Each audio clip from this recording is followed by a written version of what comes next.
Good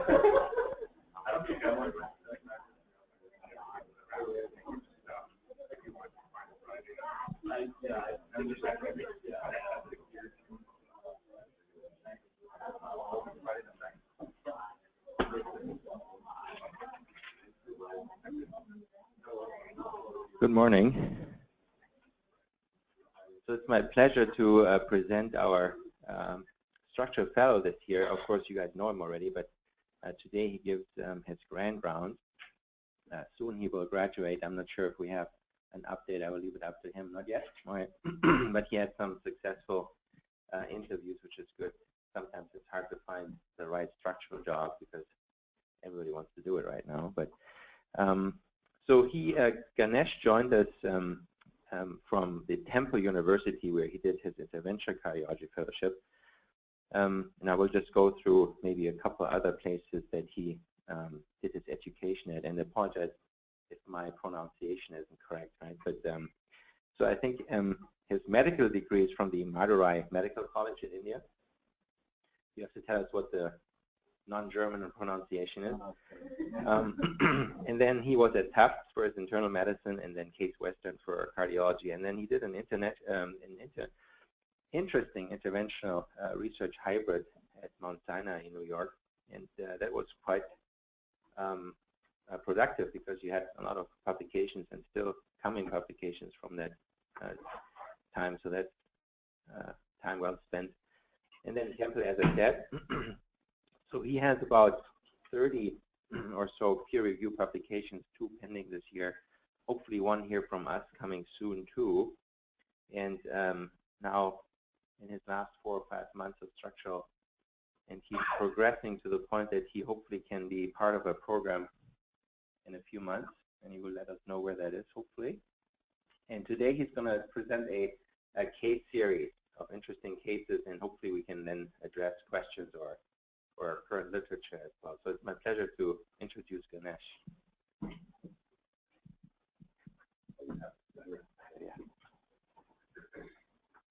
These lights go off. Or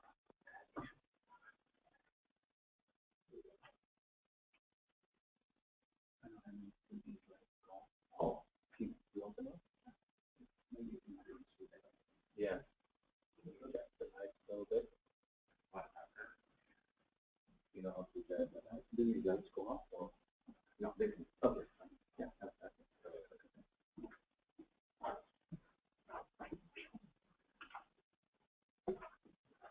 Thank you for the introduction, Ganesh, and thank you all for making it here this early, and thank you for the viewers online. So today I'm going to present a few structural heart cases. Structural heart disease has evolved a lot and has rapidly grown. When I was a medical student 15 years ago, the most we did was probably a few BMVs, BAVs, ASDs, and VSDs. That was it. But now it's grown and it's evolved so much over the last few years. It's actually become a specialty of its own under interventional cardiology.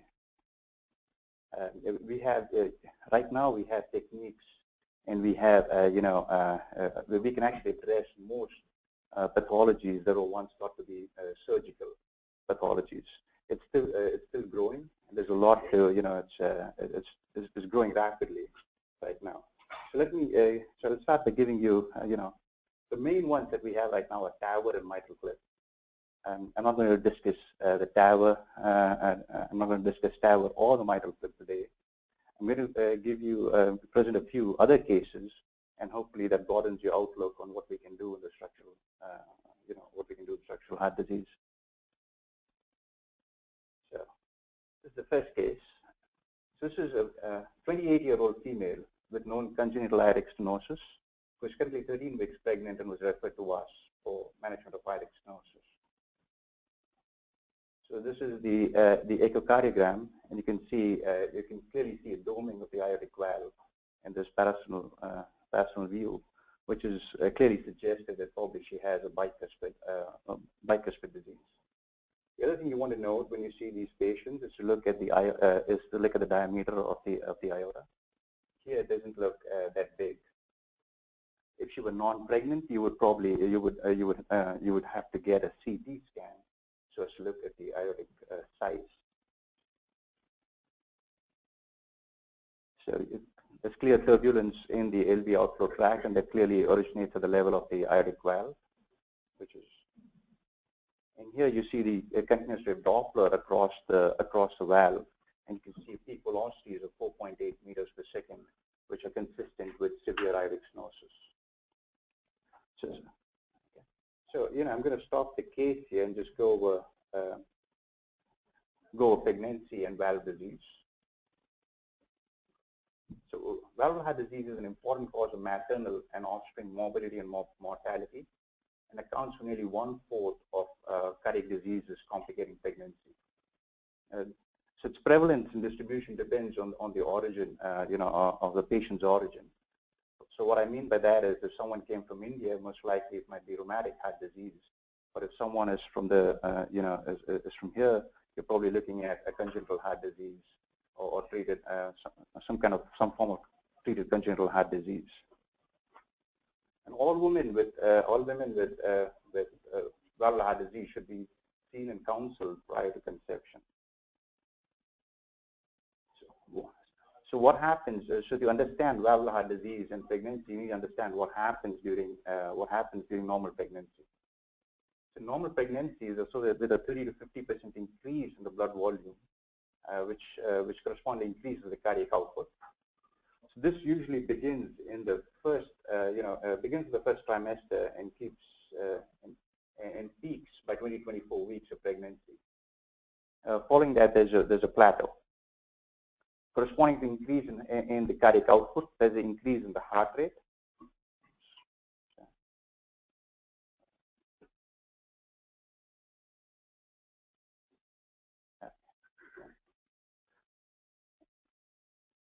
And the stroke volume also increases because increase in heart rate. And then there's a reduction in the systemic vascular resistance, so there's a drop in blood pressure as pregnancy continues. And immediately after delivery, the cardiac filling pressure is increased dramatically, because now you have so now the decompression of the vena cava from the dilated uterus is, comes off. So there's a massive blood return. Pregnancy also induces a procoagulant and a hematological profile, so there's accelerated thrombus formation. These adaptations usually, by 6 weeks, they regress by 6 weeks after pregnancy.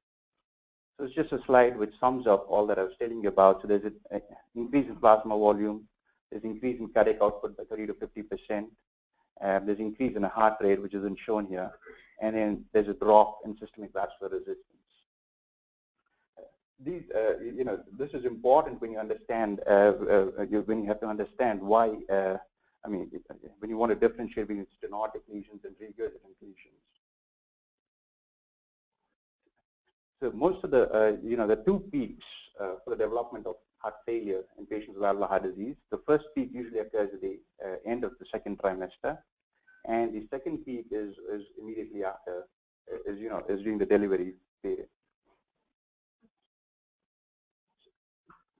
So, valvular heart disease is always either stenotic or regurgitant. So, in pregnancy, stenotic lesions, and especially those with the left side, are not well tolerated.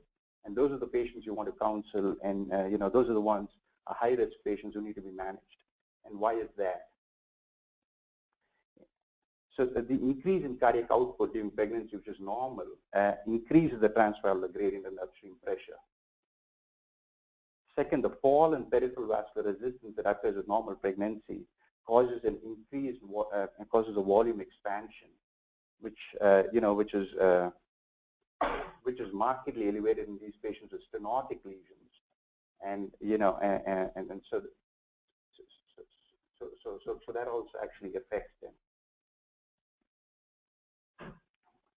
Further, if you look at mitral stenosis, most of the mitral stenosis is you have to fill the LV in diastole. So when the heart rate goes up, your diastolic period goes, the diastolic time is reduced, and so you don't have adequate diastolic filling. So due to all of this, stenotic lesions, especially the left side, are not tolerated well, and patients have shortness of breath, heart failure, and develop arrhythmias. On the flip side, if you look at regurgitant lesions, they're actually well tolerated because what happens is the peripheral vascular resistance goes down. So the gradient is actually is better, and you have less regurgitation. However, acute ones can be poorly tolerated. So now I'm just going to go back to our case. Now, before that, okay, let's talk about risk assessment. So when you have patients with valvular heart disease, you want to have adequate risk assessment. The two scores which are widely used are the cardiac disease in pregnancy risk score and the World and the WHO modified risk score. So this is in brief. So the CARFIC score actually goes over four. You look at four variables. One is any prior cardiac event, the baseline NYHA functional class, and when it's left at stenotic lesions, you look at what the mitral valve area is, what the for the mitral valve it's less than 2, and for the aortic it's less than 1.5. Peak that's because mitral is not mitral stenosis is poorly tolerated. You look at the peak LV outflow tract gradient, and also look for the LV function. So if you have a score of 0, you're good to go. The risk is only 5% for mortality.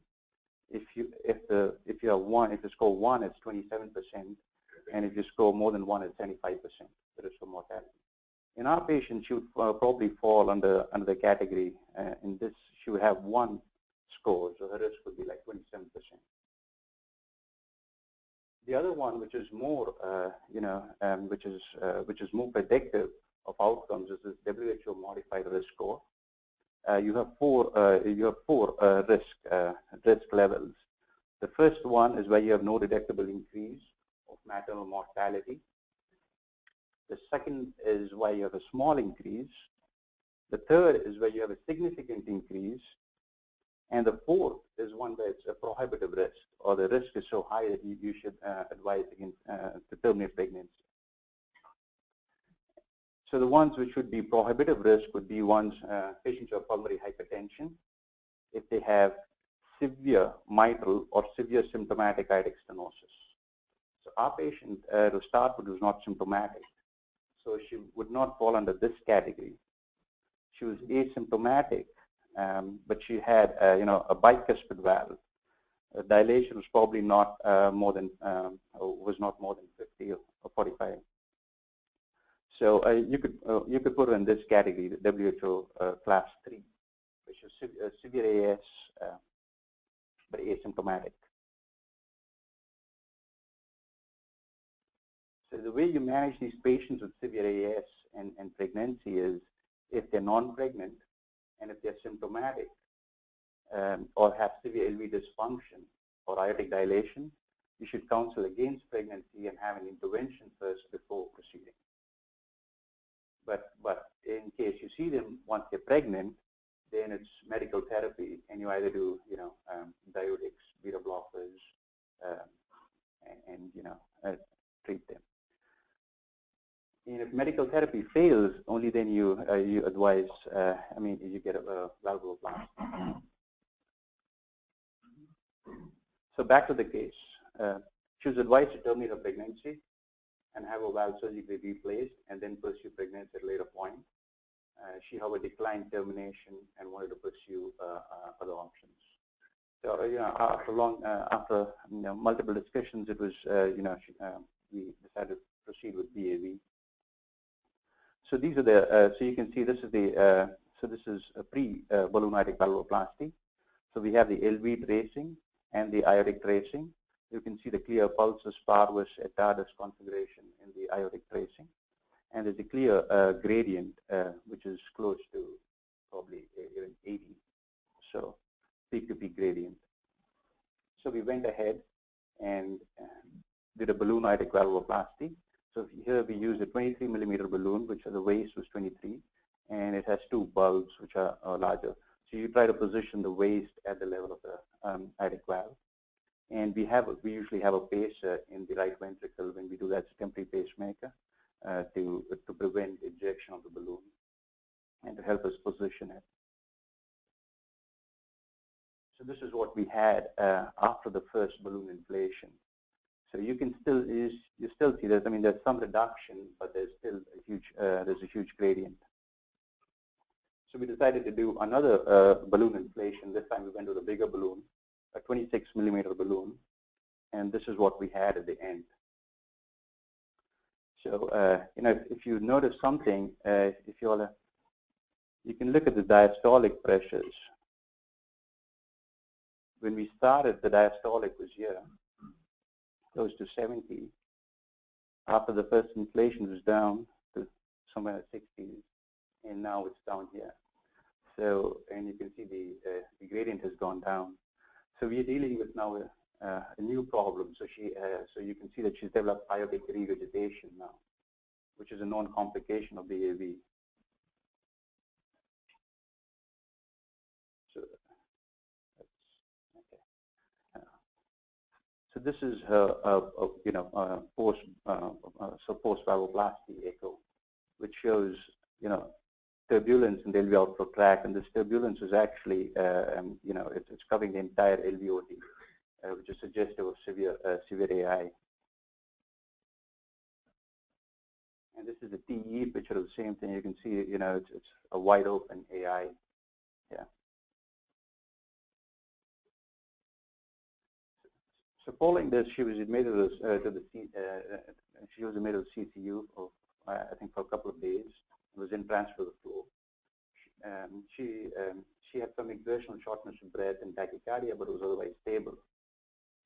But the concern that we had was she was now 14 weeks pregnant, and you know, so there was concern about decompensated heart failure and cardiogenic shock with this level of acute AI with pregnancy. So we discussed about surgical approach, but surgical approach would mean cardiopulmonary bypass and most likely loss of the fetus. So we decided to do transcatheter aortic valve replacement in her. So this is an echocardiogram, which was this is a 3D echo, which is used for sizing of the aortic annulus. We normally use a CT scan, but because she was pregnant, we used a 3D TE. 3D TE and CT are very comparable. It depends on institutional preference and institutional volumes. Here we mostly use cardiac CT to size the annulus. And this is the you know, the pre-TAVR aortogram. You can see that when you inject dye, it fills up the entire LV, and the opacification is you know, in the LV is similar, is equal to that in the aorta, which would be a Sellers 4, meaning that severe AI.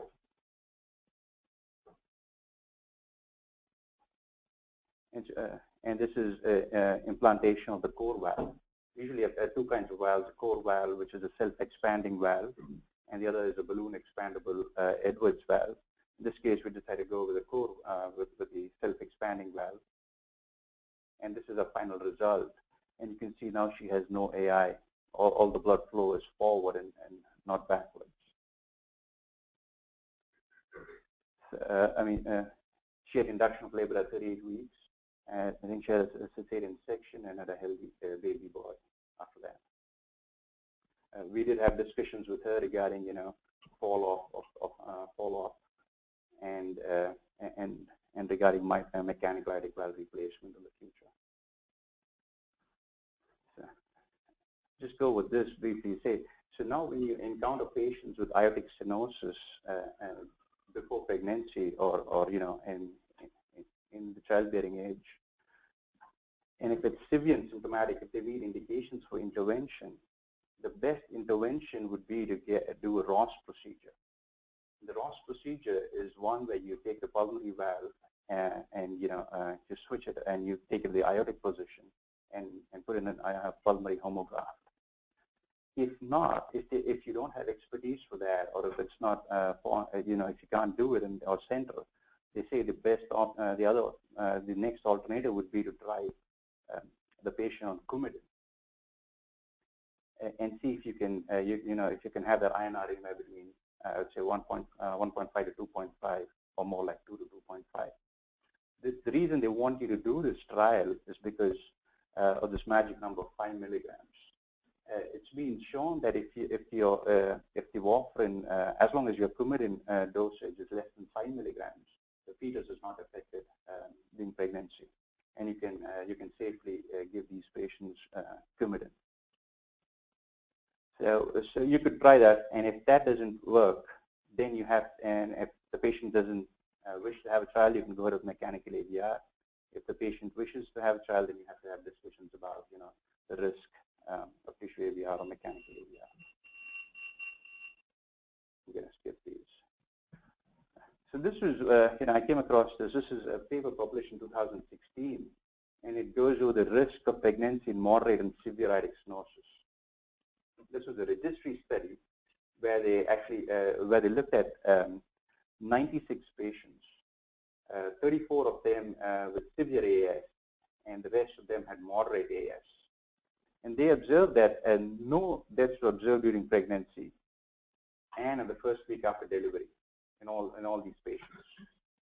20.8% of them were hospitalized for cardiac reasons during pregnancy, and this was significantly more common in those who had severe AS, and more so in those who were symptomatic. The pregnancy was complicated by heart failure, 6.7% in those who were asymptomatic, and 26.3% in those who were symptomatic prior to pregnancy.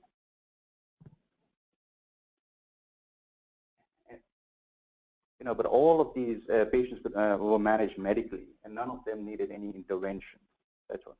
So the conclusion was that mortality in pregnant women with AS, including those with severe AS, appears to be close to 0 in the current era. Symptomatic and severe AS does, however, carry a substantial risk of heart failure and is associated with higher rates of hospitalization for cardiac reasons, although heart failure can be managed medically in most of them. Ganesh, they risk cardiac sclerosis patients at all? No. No. It's just a prospective study. They just looked at all these patients and they came in. So, and this is what they came up with. They said, say you had moderate AS, based on these, you could just proceed. You could proceed with pregnancy. If you had severe AS, if you met all the criteria of severe AS, then you could look at what the LV function was. So the LV function is normal, and if they had a good exercise, if they were asymptomatic on an exercise stress test, and if the BNP was also normal, you could safely proceed with pregnancy. If if any of these were normal, then you had to pause and think, think before getting, before conceiving. If you had severe AS and symptoms, it's not good to go with, it's not good to get pregnant, so you need to have an intervention. But again, during pregnancy, if you see this patient for the first time during pregnancy, and if they have symptoms, you still can go ahead with medical therapy. And medical therapy was usually bed rest and diuretics. If that failed, then they proceed with balloon. They say you could go with balloon valvuloplasty. And if otherwise, if you have no symptoms, then you could just proceed and get pregnant. So let's move to this, the second case. So the second case, the patient is a 43-year-old man who underwent resection of the subaortic membrane for significant outflow tract gradient. During the surgery, the patient had a myomectomy that was complicated by perimembranous VSD requiring patch closure, and he also developed severe mitral insufficiency, for which he had to undergo mitral valve replacement, and had a 31mm Hancock bioprosthesis. Post-operatively, he had complete heart block, which required a dual-chamber pacemaker. Unfortunately, following discharge, the patient's symptoms never improved. Even over 1 year, he was still symptomatic. An echocardiogram performed, to evaluate his symptoms, showed this. So you can see there's a clear. So this is the mitral prosthesis, and these are the stents and the leaflets. You can see a clear jet originating from the LV and going into the LA. So this is what we call as a paravalvular leak. And it looks pretty, and you know, it's pretty significant jet. So he had severe, so he had severe PVL. And this is a 3D representation of the same. This is, you know, this is anterior, posterior, lateral, and medial. So you can see there's a, this is the defect here. It's a large anterolateral defect, and that's where, you know, he's getting all the MR from. So what we do in these cases is we have percutaneous options for these patients. They used to be surgically managed before, but nowadays we can do them percutaneously. The three ways you can approach these lesions. You can either go transeptally, as you've done here in this case. You can either, or you could go transapically. Or the other option is to go retrograde from, you know, you could go from the across sciatic valve and then cross the defect. Here we went transeptally, and we have what is called an Agilis catheter, which is a steerable catheter, and we have a glide, and we try to cross the lesion with a glide wire. So we successfully crossed the lesion or the defect. And what we've been doing in these cases is we've been externalizing the, you know, getting the wire across out of the aortic valve and snaring it, so that it gives us a rail to, so that we can deliver devices. So then we, so what we use in this case is an AVP2 plug. This is the only device which is probably one of the few devices that is available in the US to close these defects. So this is the first, this is after we put in the first plug. They're usually dumbbell shaped, and they have 2 discs on either side which hold them in place. In this case, we use 3 discs, and they all overlie, so 1, 2, and 3. And this is what they look on the fluoro, these big discs there. And this is the final result we have. So, you know, there's still some mild leak, but that usually reduces with time. So paravalvular or a paraprosthetic leak is a complication associated with implantation of both, you know, surgical valves and transcatheter valves. It refers to blood flow through a channel between the structure of the implanted valve and the cardiac tissue as a result of lack of appropriate sealing. So usually, you can see it in 5 to 17% of all surgically implanted prosthetic heart valves. It's commonly due to disruption of the sewing ring, and is you know, late when it's late, it's usually precipitated by infective endocarditis. But technical factors also play an important role in PVL. The risk factor is annular calcification.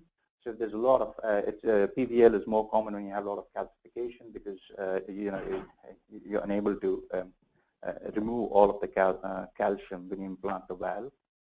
The suturing technique, it's been more common when you, it's been shown that it's more common when you use continuous sutures versus interrupted sutures. And it's also seen when you don't use pledgets. And then the size and shape of the prosthetic implant, it's been shown that it's more common with supraannular implants, PVLs. I'm not sure why. And the size, as the annular size gets bigger, you have more chances of PVL. The early occurrence is usually due to technical aspects, and when you have late PVL, it's usually due to endocarditis. So signs and symptoms, what you want to look in these patients is not all patients, even though it's seen in like 20%, not all of them are symptomatic. So you need to figure out the ones which are hemodynamically significant, and that's usually a small percent. It's like 1 to 5%, and they mostly present with heart failure is the presenting symptom in 85%, and a few of them come with hemolytic anemia. Anemia can either be symptomatic, or it could be asymptomatic, where you pick it up in blood tests, where the hemoglobin levels are low, the LDH is high, the haptoglobin is low, and the reticulocyte counts are high. So those are two presentations of PVL. So this is a decision algorithm for diagnosing and treating PVL. And here it's mitral aortic, but you could even get it in the tricuspid. So if you have, if you suspect a PVL, usually transthoracic echo is not definitive. So in most of these situations, you want to get a transesophageal echocardiogram, because that gives you a better idea whether the leak is central or whether it's paravalvular. And if it is confirmed, and if the patient is symptomatic, then you proceed with closure.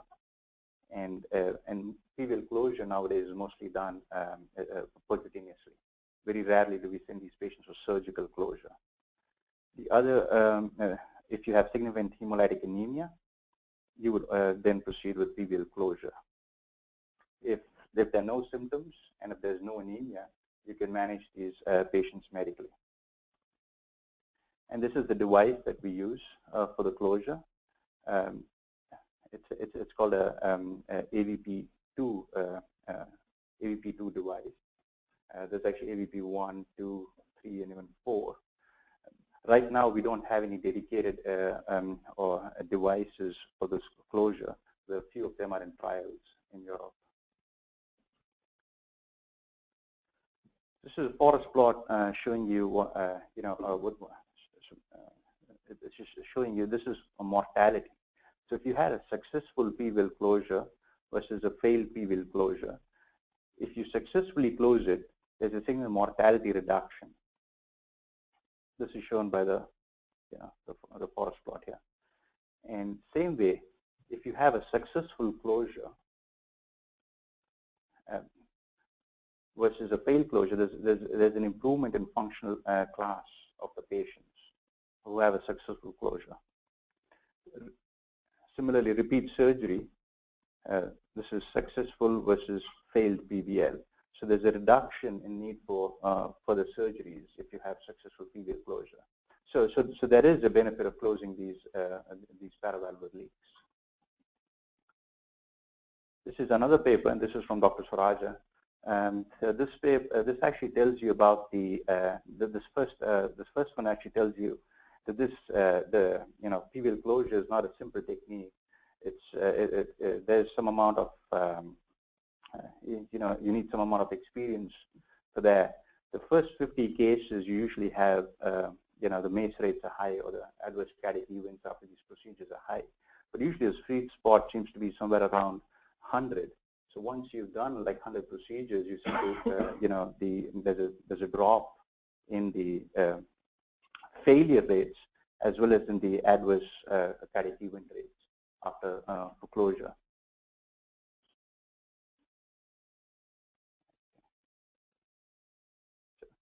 And the reason why I was telling you is, why do we close these percutaneously? That's because of two reasons. One is when you do redo surgery, the operative mortality for the first redo is like 13% usually, second is 15%, and third is 35%. And more importantly, the reason you're doing these, if you were to send these patients surgery, the reason you're sending them is for closure to PVL, and it's usually not successful. And there's been recurrence rate reported as high as from 13 to 35% for these. Okay. So in summary, for PVLs, it's important to select the right patient. So so indications for PVL closure are going to be symptomatic patients who have heart failure and hemolysis. And one thing you want to exclude before you send these patients for closures, you want to exclude infected endocarditis. So, okay. So let's go. So this is the third case. This is my final case. It's a 53-year-old woman with complex cardiovascular history who underwent mitral valve replacement with a St. Jude's mechanical valve in 1995. Following that, she had a tricuspid valve replacement with a St. Jude's EPIC bioprocess in 2010. So she did well for a few years, but but over the last year or so, she started noticing lower extremity edema and more fatigue. This is the echocardiogram, and this is across the tricuspid valve. The second wave Doppler across the tricuspid valve. You can see that there's a gradient, and that gradient was measured to be around 14, implying that she had severe stenosis. The valve was stenotic, and she had severe tricuspid stenosis. This is the color flow across that. You can clearly see that it's turbulent.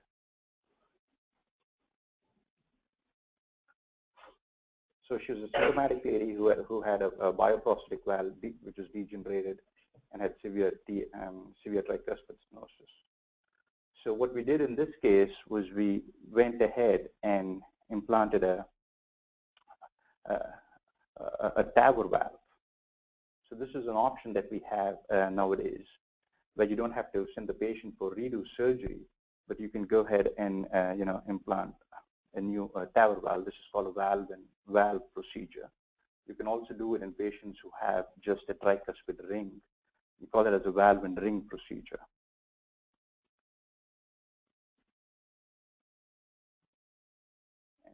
This is the gradient that we had after the procedure.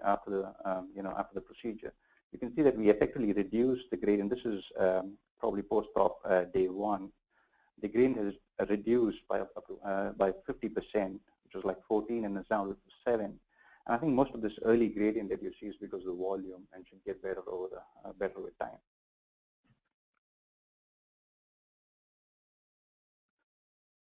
So I showed you a case of tricuspid, but you can use the same, the same concept when you treat aortic valves, surgical aortic valves which have degenerated, or even mitral valves which have degenerated, whether they have MR or MS. So just a quick review of valve-in-valve. So approximately 85,000 heart valve prostheses are implanted in the United States. And there are 2 main types of valves. You either have a mechanical valve, where you require lifelong anticoagulation, or you have a tissue valve, which obviates need for anticoagulation, but the downside is that they don't have a long lifespan as a mechanical valve. And the use of bioprosthetic valves has increased in the United States. That's mainly because of concerns for anticoagulation. But like I said, bioprosthetic valves are prone to failure. And so the reasons are there's an increasing use of surgical bioprosthesis. They have a shorter durability and increasing life expectancy of our aging population. So all these 3 things are going to increase, you're going to see more and more patients with surgical valve failure. And so that's where the technology comes into use.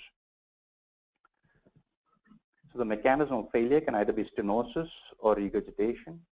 Stenosis could be from pannus, thrombus, or calcification, and regurgitation could be from wear and tear or endocarditis.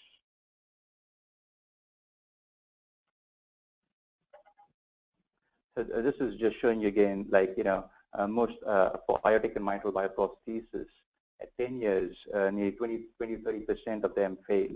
And by 15 years, nearly 50% of them fail. So the standard of care for these patients would be replacement or reoperative valve replacement. But in high-risk patients, you would want to consider valve-in-valve therapies. There's an interesting discussion which goes on with this. There was a 10-year, 10-year results of TAVR were recently, were actually presented at TCT in 2016, and they showed that the durability of TAVR of a TAVR valve at 10 years was probably more or at least equal to those of tissue valves. So the discussion might be whether you want to send the patient for reoperation and get onto the tissue valve, or do a valve-in-valve, even if they're not at high risk. Okay, so these are the outcomes from the valve-in-valve registry. It's a multinational registry. This is which includes 459 patients with degenerated aortic valves. So you can see that this this graph shows you when they were stratified based on whether the lesion was stenotic or whether it was stenotic and regurgitant or whether it was just regurgitation. You can see that death is, mortality was best in patients who just had regurgitation, and it was worse in patients who had stenosis as the reason for valve-in-valve. Similarly, you can see that smaller valves didn't do that well, and the larger ones were the ones where the valve-in-valve procedure was most effective. And the reason for that being, when we do these valve-in-valve procedures, we have three major concerns. One is malposition, the other is expansion. And in the smaller valve, it's difficult to expand it well enough. So that's why you see that the outcomes are not that good when the surgical valve is small. And again, this one shows you between self-expanding and a balloon expandable valve, the outcomes. They're pretty similar. Just going back to this, so the success in the registry, they had a 95% success rate and 8% 30-day mortality, and a 15.1% one-year mortality was seen in these patients. Just going to show you some data from the mitral valve-in-valve registry, similar to the aortic valve-in-valve. This is again, this is 30-day outcomes. I don't have any long-term data on this. So this registry included 349, I think 349 patients with valve-in-valve, and close to 88 patients with valve-in-ring procedures. The one thing you would want to note here is the valve-in-valve is a better procedure than the valve-in-ring. So the valve-in-ring has a higher mortality, has recurrence is higher, as well as obstruction is higher when you have a valve-in-ring procedure. So we're still learning. Right now, it's this is better suited for valve-in-valve procedures. Just go back again. So again, 95% success rate. You had a 30-day mortality of 8.5. The 14-month mortality of 20.5%. So similar to this, you can even do a tricuspid valve-in-valves. This is very few cases have been done worldwide. Worldwide, probably this registry is from the tricuspid. This is from the tricuspid valve-in-valve registry, which included probably close to 156 patients. Again, what this is, I think what the take-home point would be this is feasible, but we're still learning as to which patients would be the best. Based on this, looks like patients who are the first one is patients who are less than 60 years and with an NYHA of 1 to 3. So they had good outcomes. The second is patients who are either above 60 years or had NYHA plus 4, not both. So when you had both, the outcomes were poor. So right now it's feasible, but we're still learning. I think that's my last case. I'm going to end by saying that these were just 3 representative cases, but there's a lot more in structural heart disease than these 3 cases. We have a lot of exciting devices coming in for the mitral. We have dedicated transcatheter mitral valves like Tendyne, the Interpid, and lots of other companies putting in. So there's a lot in pipeline for structural heart disease. So it's an exciting time to be here. And yeah, any questions?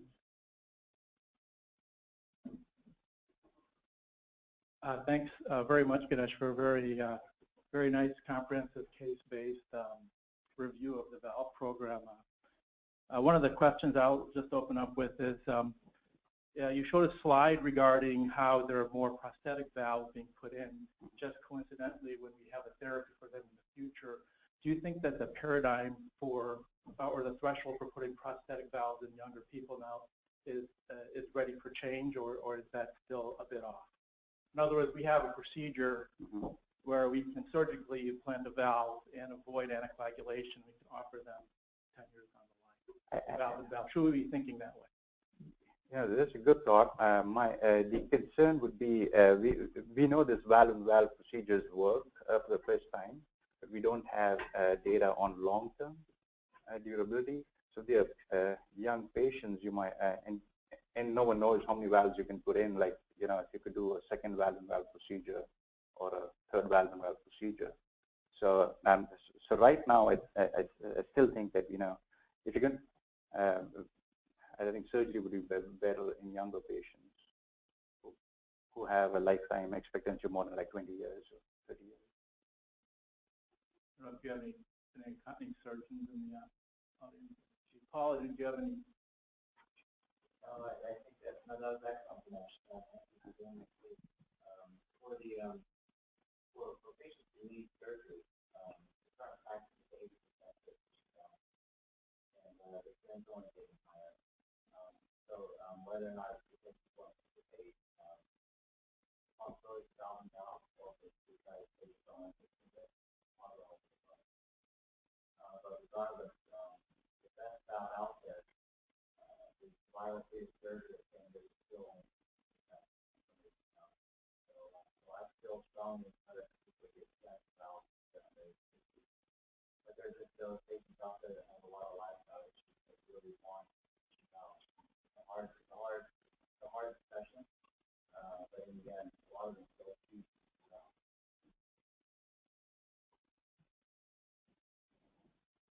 Any other questions?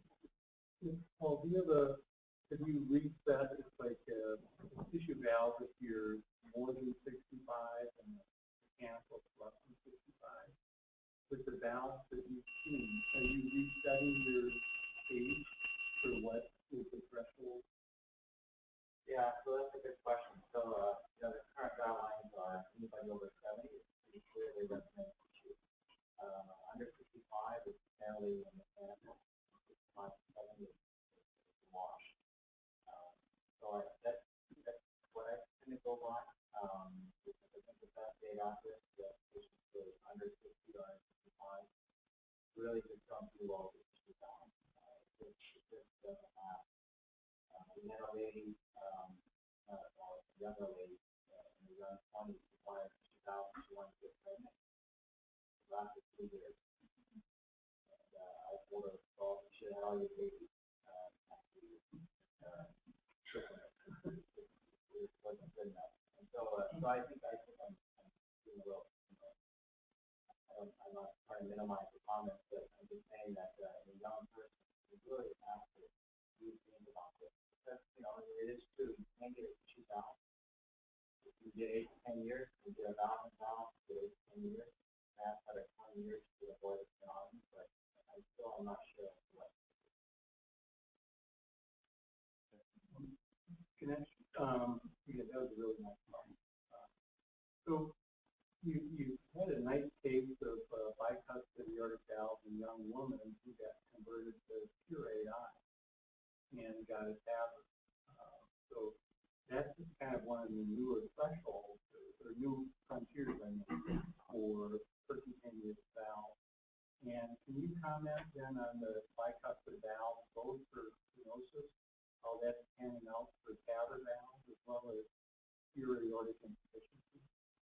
So, for bicuspid valves, the concern was that it was not these bicuspid valves are not circular. So our concern was that when you put in these TAVR valves, that they would not expand, and we wouldn't be able to hold them. But I think that to some degree that hasn't held that way, and we seem to be successful even with the bicuspid valves, doing TAVR and the bicuspid valves. And now going to pure aortic regurgitation. To my knowledge, there's actually only one valve which has actually been studied in AI, and it's called the GINA valve, which is in Europe. It's not available here, but there have been, as long as you have calcification, or if you have a bicuspid valve, or a surgical valve, something to that can something which you can use to hold on, then you can go ahead with TAVR in those cases.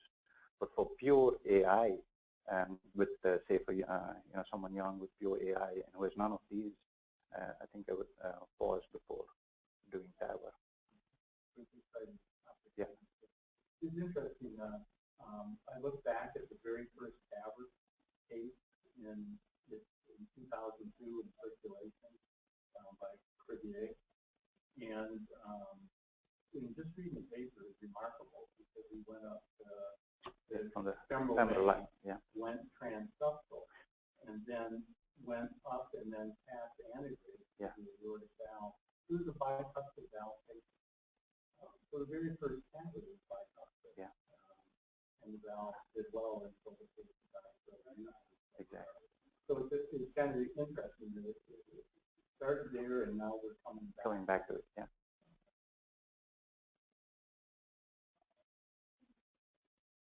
Any other questions? Thank you very much, Ganesh. Thank you.